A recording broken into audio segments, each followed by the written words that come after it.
welcome everyone. We're so happy that you're joining for our weekly webinar. Um, as always, every week we provide updates on the HEALEY ALS Platform Trial, and I'm going to give a few seconds for people to join. I see that the number of attendees keeps growing, so thank you for coming back.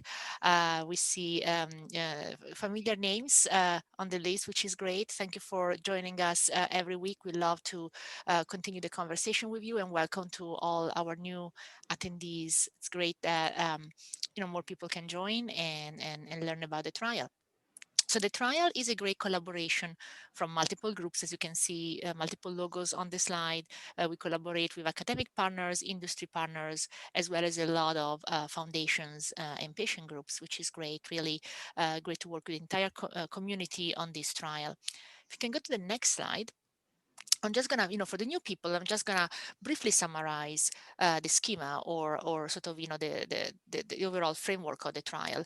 This is supposed to be a perpetual adaptive trial, so we can really test as many drugs as needed until we really find treatments for all people with ALS. At this time, we're testing 4 drugs.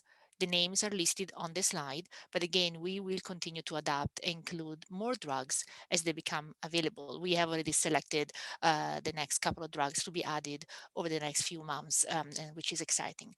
Now, we test multiple drugs, but we use the same infrastructure, a common infrastructure and a common master protocol. That's the concept, really, the core of the platform trial approach, where we use the same platform for testing multiple drugs. And because we're doing that, we can do something that would not be possible in a regular standalone trial. We can share data from people on placebo. And because of that, because we are sharing data from a participant's perspective, the chances of being on placebo are much lower than would be in a regular trial. So here the randomization ratio is 3:1 active to placebo. So what that means is that for 4 people that enter the trial, 3 will go on active drug, any of the drugs listed on the slide, and only 1 will go on placebo. So only 25% of people will be on placebo. Now, the placebo-controlled portion of the trial is 6 months long. And then at the end of that, the participants that complete the placebo period, placebo control period, they are eligible for an open label extension. That means that they have the option to start receiving active drug for sure at the end of the 6-month study. So if you can click one more time, I just wanted to define a couple of milestones so that it's easier to follow our weekly enrollment updates. So at the beginning of the trial, in order to enter the trial, participants will provide informed consent, meaning that there is a discussion about the trial so that everyone is on the same page about what the commitment to the trial will be. And so that's the informed consent.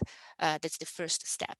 Then if you can click one more time, after that, participants who screen in and are eligible for the trial are assigned to a regimen. Regimen essentially is the drug that we are testing. Again, we are testing 4 drugs. So at this point, for everyone who enters the trial and signs informed consent and is deemed eligible, assignment is to any of the 4 drugs. So essentially 25% chance of being on A versus B versus D.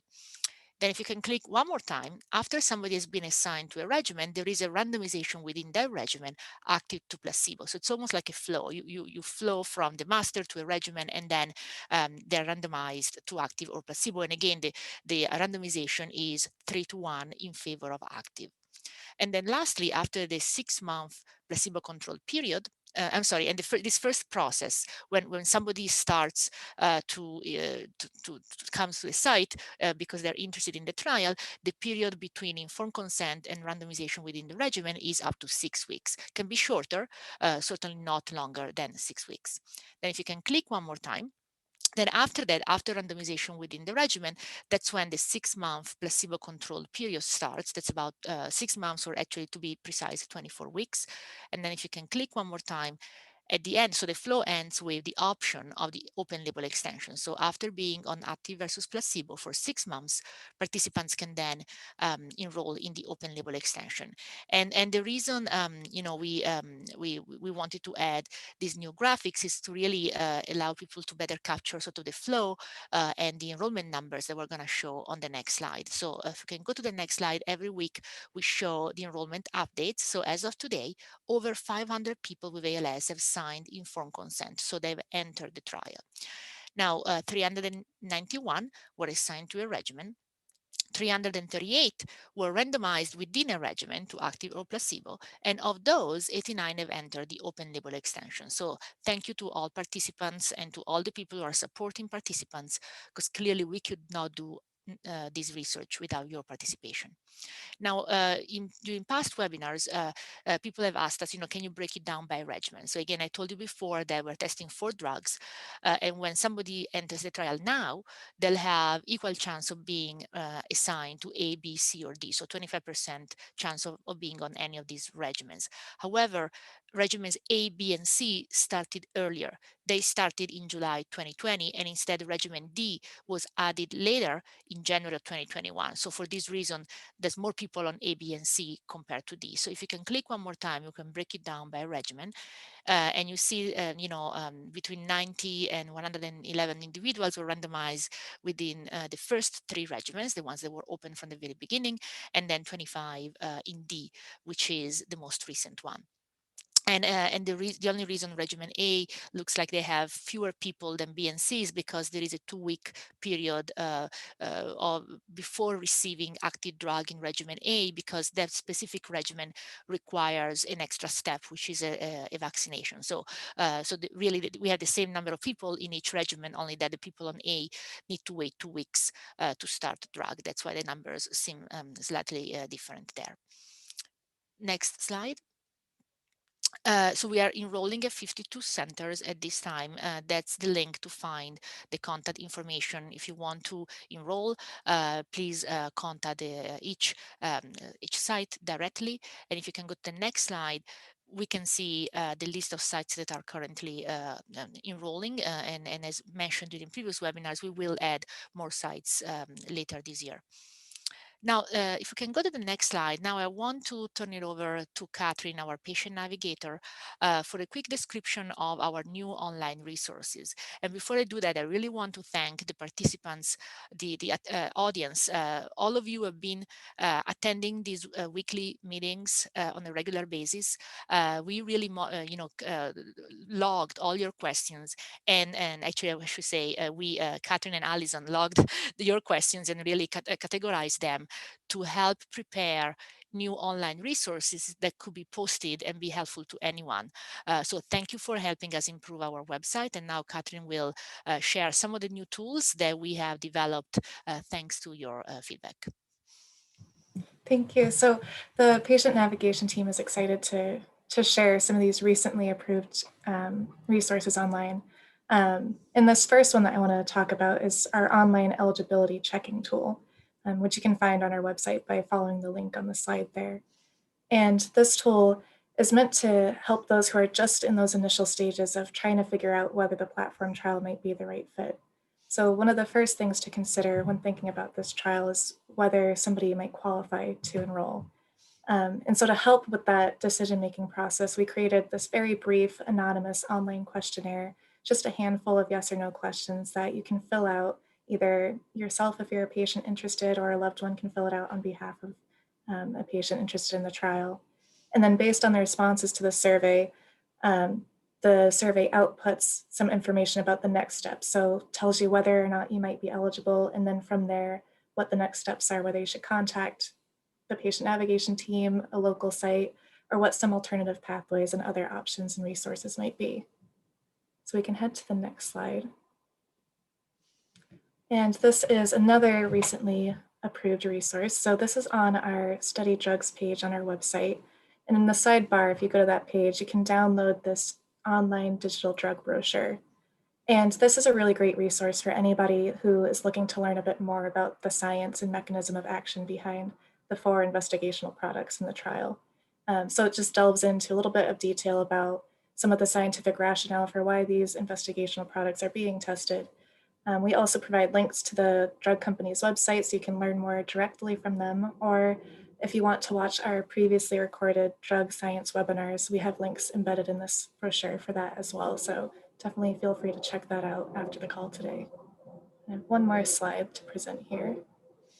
And this, so Allison Bulot, my patient navigation partner in crime, put in a lot of work. So just as Dr. Paganoni was saying, we have been hearing all of these common questions And we're hearing that in those initial stages, when you're taking those first steps to participating, there's a lot of information that can be really overwhelming, especially if you don't know what to expect. So we now have an entire web page dedicated to helping patients and their families understand exactly what to expect at every stage in the trial process.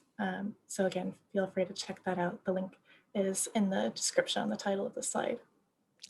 Wonderful. Thank you, Catherine and Alison. So thank you for drafting all of these, and thanks to all of you for suggesting all of these ideas and questions and things that you're interested in learning about. So that's why we customize the website, and continue, please, to send us questions and requests, and we'll do our best to continue to revise the website to answer the important questions. Next slide. And before we start and open up to live questions, one of the questions that we have been receiving on frequently is about supplements and interventions and which ones are exclusionary. We do have a section on the new website, so please feel free to check them out. And just to remind everyone of the general principles, as in most trials, supplements or medications that are in a trial are considered exclusionary. So if they are being tested in a formal clinical trials for ALS at this time. And so examples, for example, for now are TADCA, sodium phenylbutyrate, curcumin, very high doses of methylcobalamin. Obviously, the list continues to change as new trials open and others end. So please feel free to contact your site or the patient navigation team. So we have sort of the general principles and some additional details listed on our website for people's reference. And then because the list might change again over time, feel free to contact Catherine and Alison, our patient navigation team, as well as your site, for other discussion and which specific supplements might be exclusionary in your case. Now, if somebody is taking one of these exclusionary agents, there's always the possibility of stopping them, and after the washout period, screen for the protocol. So that's also an option there. Next slide. And again, this is just a reminder, we have other webinars listed on our website, specifically about the mechanism of action of the drugs and the science. Those are all the links. And these slides are downloadable, I should mention. So it should be fairly easy if you download them from our website and to go to this link. So you don't have to write them down now. Next slide. These are other webinars that I would like to mention. There's a drug development webinar series in collaboration with Niels, and this is an interesting, this was prompted really by questions also from the patient community about, what are the scientific and regulatory considerations in drug development. Lots of helpful information, and those are also recorded. Those are the links. And if you can go to the next slide. Future webinars, Dr. Cudkowicz and I will give a webinar and update on the Centaur trial this coming Monday, so coming up soon. And then Dr. Cudkowicz will also have another presentation in early June about the general ALS clinical trial pipeline. So the platform trial, but beyond that, also other trials that might be of interest. And the registration is on the Niels website. Next slide. And finally, last but not least, feel free to contact our patient navigation team anytime. They're there to help you navigate the trial. And with that, I think we can open it up for questions. All right. Thank you, Sabrina. Thank you, Catherine and Alison, and everybody for those great ideas. I think that it's really improved the website and the information out there. Thank you. And I see a nice comment in the chat box about the new tools. So thank you again, Catherine and Alison, for drafting all of this material, and to all of you for the suggestions. So there's a few questions that are coming in. Dr. Cudkowicz, since everyone in this trial is blinded, how is a participant assured they're getting active drug once they enter the open label extension? Oh, yeah, good question. So once someone's in the open label, 100% of the people get the active drug. So it's actually a different kit that comes to us from the pharmacy, and so there's no doubt that once you're done with the 24 weeks double blind and you enter the open label, that what is dispensed to is active drug. Yeah, and then a question about, again, open label. What is the visit schedule when you go on open label extension? So it's at the beginning of the open label extension, it's very much like the double blind period, because we need to really do the same assessments. But after the first 6 months on open label, the visits get less frequent, to be more like every 12 weeks instead of every 8 weeks. Yeah, correct me if I got that wrong. No, you're right. Yeah. So there's a question I want to make sure I understand the question. It says, what can we say about news about early results of regimen C? I think I might know where that is. So I'd say for our trial, we don't have any results yet, because it's a blinded study. I think the company did a couple months ago announce some blinded results of their study in Australia. So Clean Nanomedicine is also doing a small study in Australia. It's I think 80 participants, half on drug, half on placebo, looking at markers of what we call electrophysiology. So how the motor nerve is connected to the muscle, how that works. So they didn't unblind, so they didn't know who was on drug or who was on placebo, but they did look at the overall data and presented that. But in reality, we don't have any data yet on efficacy from the clean drug. But that study should be ending relatively soon in Australia. A few great questions coming in. You mentioned that there are a few new drugs on the horizon for the trial. How does a drug become eligible for the platform, and how do we decide to include them? Great question. So we have a therapy evaluation committee that is led by Tim Miller at WashU, and Sabrina and I are on it, and a lot of other scientists are on it.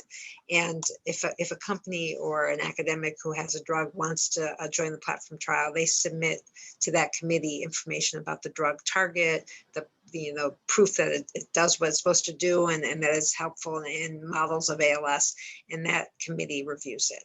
And we will only pick drugs that we think, and we might be wrong, but this committee thinks is a target of real high interest for ALS, has good science, knows the dose, and is ready to come in the platform trial. So that committee meets every 2 months. We can meet more often if needed, and does those reviews. Yeah, there's a great question about May being ALS Awareness Month. So is MGH doing anything special in making people aware of ALS?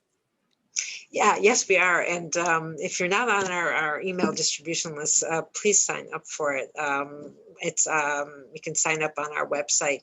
We have been sending out weekly updates on different themes. So our first week was actually about the platform trial and the science for that. The second one was about our expanded access program. We're getting ready for our third one. About some new ALS science. So we're trying to, we have a pretty big distribution list that we've been sending out those brief newsletters to, and trying to use social media to get the word out about ALS and about the great science that not just that's happening at Mass General, but it's happening throughout the world.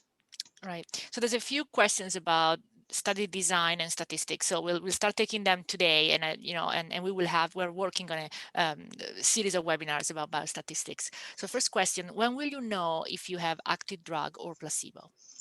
Yeah, that is a really good question. And so typically in the trial, participants are told what they were on once the trial is done. So once the last participant finishes the double-blind period and the results have been analyzed and released. And the reason why it takes so long, and I acknowledge that that's longer than we would like, is because let's say you analyze your results and the trial's positive, and you go to the FDA and they say, well, actually, we want to know X, Y, and Z.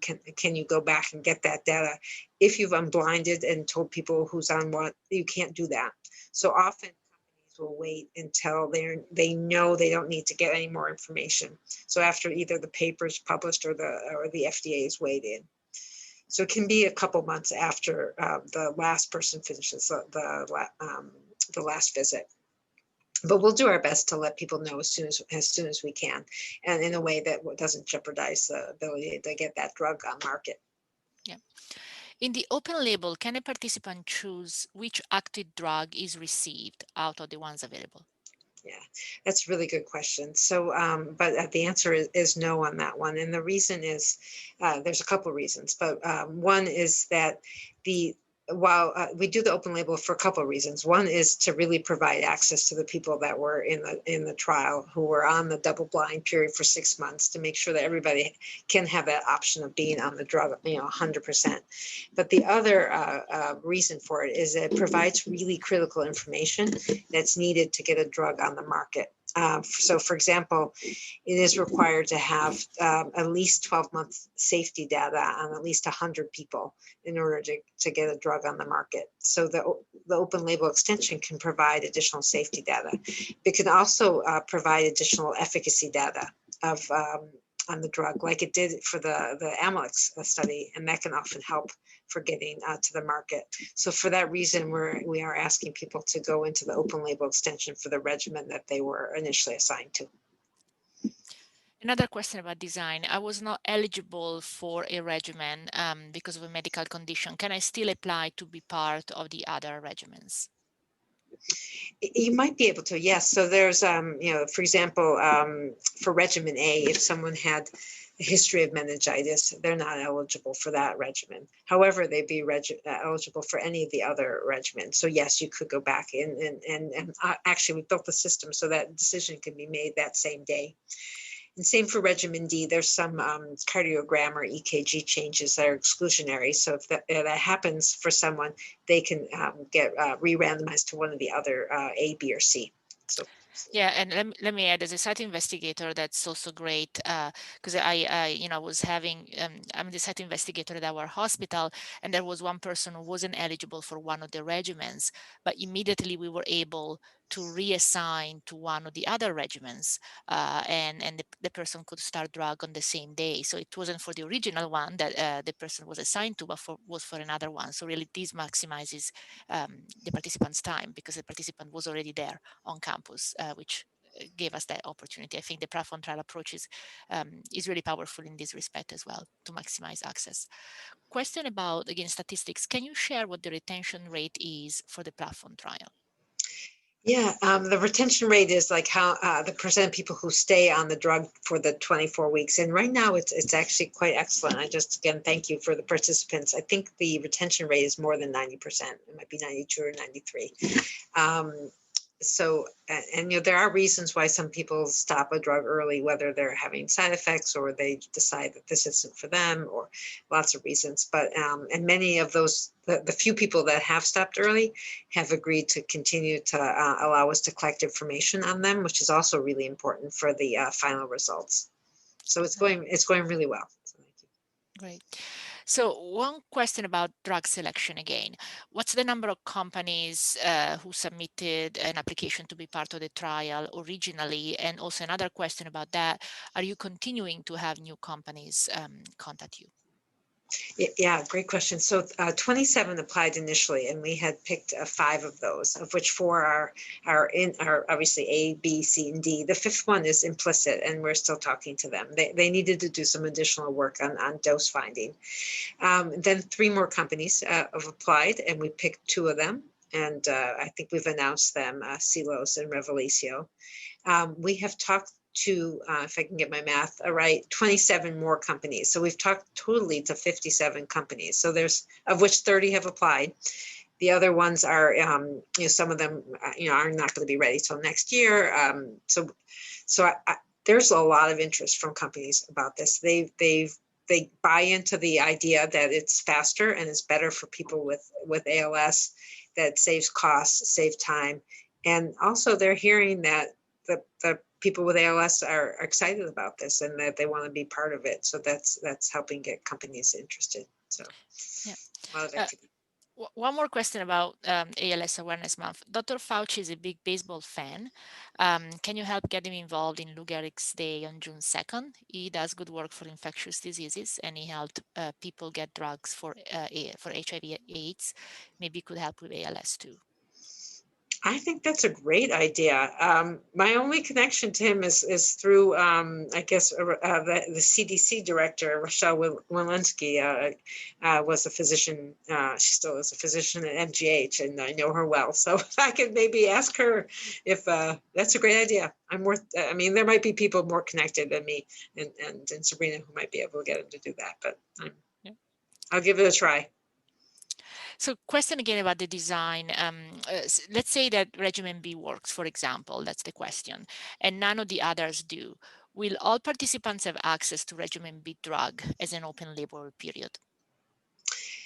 Great question. I don't have the answer yet, but I think it depends on the level of effect. But basically, with these platform trials, that's the idea. That if a drug works, then it becomes the standard for all the other regimens. So I would love that to happen. I think we have to see the results and whether it's robust enough that that's it and it can go right to market, or whether it's going to need another study. So it little depends on the level of efficacy that we see, but that's our goal, is to keep anything that works, we give it to everybody, and you keep adding and adding until you really stop this illness. Yeah. So another question about design. Let's say that a person goes through a regimen and then enters the open label extension, and after all of that still qualifies for the main trial. What's the turnaround time for randomizing into a new regimen? As you know, as long as you meet the criteria, would it be faster the second time or not, or will it be the same? So I think it'd be fast. The only thing that someone would have to do is be wash out of that drug in the open label. So for most of the current drugs in the regimen, that's 30 days. I think for regimen A, it's a little longer, maybe 40 days. And then you could go right back in, and it could be quite fast. I know Sabrina showed the 6 weeks. That's the maximum.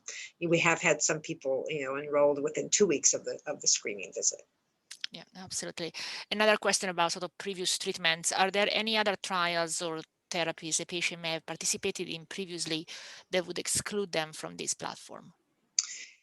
Not really. We really wrote it to be very inclusive. I know there's other trials that have said if you ever got a stem cell treatment, you would be excluded, and we particularly did not put that in here.